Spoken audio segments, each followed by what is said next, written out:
आज मैं आप लोगों को प्रतिशत का एक आय और व्यय के बारे में बताने वाला हूं। पहले कंसेप्ट इसका समझ लेते हैं। देखिए, एक होता है आय, जो आय का अर्थ होगा इनकम। अब समझिए, किसी व्यक्ति का अगर इनकम हो रहा है तो दो ही काम कर सकते हैं, या तो खर्च करेंगे या तो फिर बचत करेंगे। यानी कि आय बराबर हो जाएंगे खर्च, जिसको एक्सपेंडिचर कहा जाता है, तो EX यहां लिख दिए, और प्लस का बचत यानी कि सेविंग S लिख दिए। अब यहां एक एग्जांपल देकर समझाते हैं। अगर किसी व्यक्ति का 100 रुपया इनकम है, वो 60 रुपये खर्च कर लिया, तो बचत कितना हो जाएगा? अब बचत कह लेंगे 40 हो जाएंगे। अब यहां हम ये कह दिए, यहां आय में 5 का वैल्यू बढ़ गया, यानी कि उनका इनकम अगले वर्ष या अगले दिन 5 रुपया का वृद्धि कर चुका है। तो अब आय कितना हो जाएंगे? तो 105 हो जाएंगे। हमने कहा खर्च में 2 रुपया का कमी कर लिया, खर्च में क्या कर लिया? कमी। तो कमी के लिए माइनस, तो कितने हो जाएंगे? 58। अब यहां समझिए, तो आय जो होंगे वो खर्च प्लस बचत हो जाएगा। अगर ये 105 है, ये 58 अगर कम कर देंगे 105 में, यहाँ कितने बढ़ जाएंगे? तो 5 तो ये बढ़ेंगे, 2 ये बढ़ जाएंगे, यानी कि यहाँ कितने हो जाएंगे? 47। यानी कि आय में जो परिवर्तन आता है वो खर्च और बचत के अनुसार ही परिवर्तन आता है। यदि अगर खर्च बढ़ जाएगा इनके संख्या से ज्यादा, तो वहां बचत कम हो जाएंगे। अगर खर्च इनके संख्या से कम बढ़ रहा है, तो वहां बचत और बढ़ जाएंगे। चलिए अब इस पे कुछ क्वेश्चन देख लेते हैं, जो प्रतिशत में वृद्धि और कमी पे दिया जाता है। प्रतिशत का आय और व्यय का सबसे पहला क्वेश्चन हम आप लोग को बताना चाहते हैं। कह रहा है क्या? एक व्यक्ति अपनी आय का 66.2/3% खर्च करता है और प्रत्येक माह 2532 रुपये बचाता है, तो उसका मासिक खर्च ज्ञात कीजिए। अब यहां समझिए, अगर 66.2/3%, जिसका यदि अगर हम लोग फ्रैक्शन वैल्यू देखें, ये क्या है? खर्च है। तो 66 दिया 198 2, तो 200 हो जाएंगे। 200/3, और प्रतिशत का अर्थ होगा 1/100। इसका वैल्यू किसके बराबर आ जाएंगे? 2/3। अब यहां समझिए, यदि आय बराबर होता है खर्च प्लस का बचत, यदि आय अगर 3 रुपया होता, खर्च कितना कर रहा है? तो यहां देख लीजिए, खर्च है 2, 3 में कितना कर रहा है? 2 कर रहा है, तो बचत कितना कर लेगा? 1 कर लेगा। ये सब सारे किस में है? रेशियो में है।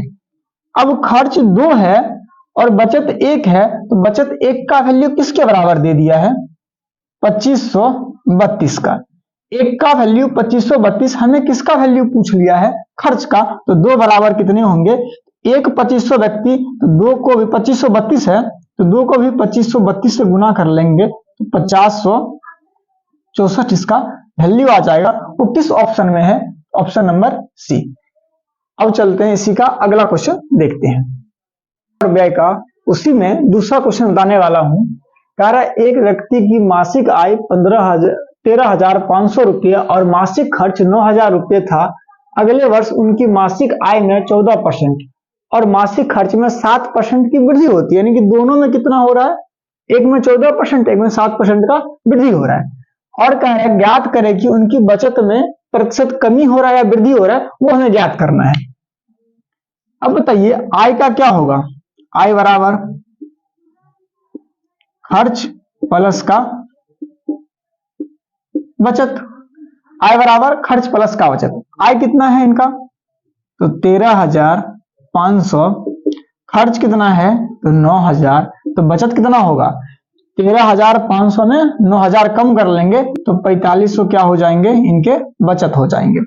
अब इनको अगर आगे बढ़ाएं तब भी निकल सकता है, या इनको रेशियो में ले ले तो 4500 से काट लेंगे इन तीनों संख्याओं को। ये 3 हो जाएंगे, ये 2 हो जाएंगे और ये 1 हो जाएंगे। आय में 3 में कितना परसेंट का वृद्धि? तो 14% का। हमने कहा 3 में पर अगर वृद्धि कर रहा है तो वहां प्लस दे दिए 14%। खर्च में कितना का? 7% का। वृद्धि दे दिया है तो प्लस कर दिए। अब हम देख लिए बचत में कितना का परिवर्तन आया, उसको हमने x मान लिया।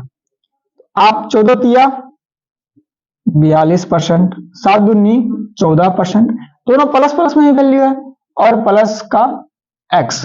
अब x का वैल्यू कितना आ चुका है 42 माइनस का 14 यानी कि 28%। ये प्लस में है ना, प्लस में अगर रहेगा तो इसका अर्थ हो जाएगा वृद्धि कर रहा है।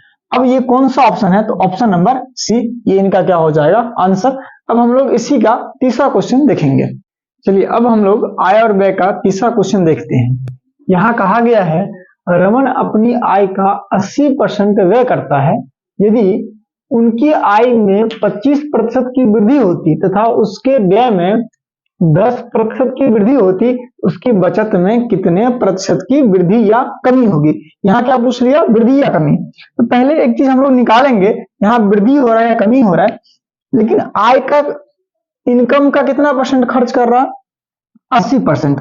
अब समझिए, यानी अगर इसका इनकम 100 होता, यानी कि आय 100 होता, खर्च कितना करता, आय का 80%, तो आप कहते खर्च 80 करता, तो बचत कितना करता,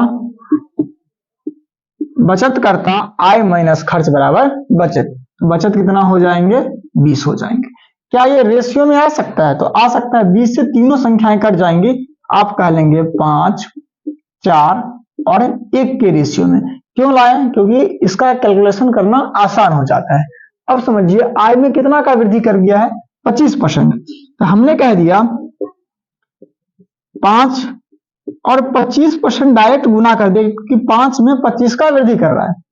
अब कह दिया और व्यय में कितना का, 10 का, तो 4 गुने का 10%। हमें देखना है बचत में परिवर्तन कितना हो रहा है, यानी कि बचत है 1, हमने कह लिया x का परिवर्तन।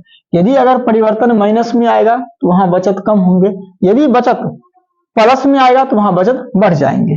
अब देखिए 5 गुने का 25 125% के बराबर, 4 गुने का 10 40% के बराबर, और x तो ये x ही रह जाएंगे। अगर 40 यहाँ प्लस में है, इस पर आएगा तो माइनस हो जाएंगे, x बराबर कितने हो जाएंगे, 125 माइनस का 40 यानी कि 85%। ये किस में है, प्लस में है, तो प्लस अगर है तो इसका अर्थ ये हो गया बचत में 85% का वृद्धि। अब 85 कहाँ है, एक ही जगह है, ऑप्शन नंबर डी, यानी कि इसका कौन सा आंसर आ गया, ऑप्शन नंबर डी। चलिए अगला क्वेश्चन, क्वेश्चन नंबर 4। अब मैं आप लोगों को चौथा क्वेश्चन इसी का बताने वाला हूं। यहाँ कहा गया है रेनू अपनी आय का 40% बचाती है और यदि उसके व्यय में 20% की कमी होती है और आय में 25% की वृद्धि होती है, तो उसके खर्च में वृद्धि या कमी प्रतिशत ज्ञात की, यानी कि उनके खर्च में कितना का प्रतिशत में वृद्धि या कमी आया है, ये हमें ज्ञात करना है। अब एक चीज समझिए, पहले आय बराबर, सबसे पहले जानते हैं खर्च प्लस का बचत, क्या कहते हैं, तो खर्च प्लस का बचत। आय अगर 100 हो चुका है, यहाँ 40% दिया हुआ है, फ्रैक्शन में अगर लिखना चाहे तो 40% का फ्रैक्शन वैल्यू 2/5, 2/5 यदि है, इसका अर्थ हो गया 5 रुपया अगर इनकम है तो 2 रुपया क्या कर लेंगे, खर्च कर लेंगे। 5 रुपया इसका इनकम, ये खर्च है या बचत है, तो 40% बचत है, ये क्या कहलाएंगे, बचत कहलाएंगे। बचत 2 का है तो खर्च कितना का कहलाएगा, 3 का कहलाएगा। आय में कितना का वृद्धि कर रहे हैं, 25% का, यानी कि 5 में 25% का वृद्धि कर रहे हैं, तो खर्च 3 है तो 3 का हमने लिख लिया x। और बचत में कितना का कमी कर रहे हैं, तो 20% का कमी कर रहे हैं, तो 2, और अगर कमी कर रहे हैं तो उसके लिए माइनस, और 20% यहां दे दिए, कमी के लिए माइनस और वृद्धि के लिए प्लस। अब अगर आइए 25 गुने का 5 किसके बराबर, 125%, और 3 गुने का x 3x, ये प्लस का या माइनस का, तो प्लस माइनस माइनस, और 20 दुनी का 40% ये आ जाएंगे।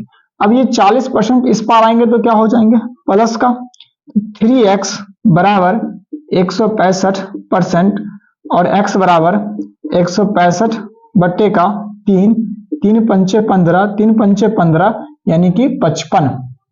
अब ये 55 कहाँ आंसर दिया हुआ है, ऑप्शन नंबर बी, यानी कि इसमें कितने आ जाएंगे, ऑप्शन नंबर बी, यानी कि 55% का यहाँ खर्च में वृद्धि किया हुआ है। अगर यहाँ निगेटिव आता तो कमी करता, पॉजिटिव आया तो इसका अर्थ हो गया वृद्धि कर रहा है। चलिए अब अगले क्वेश्चन में मिलते हैं।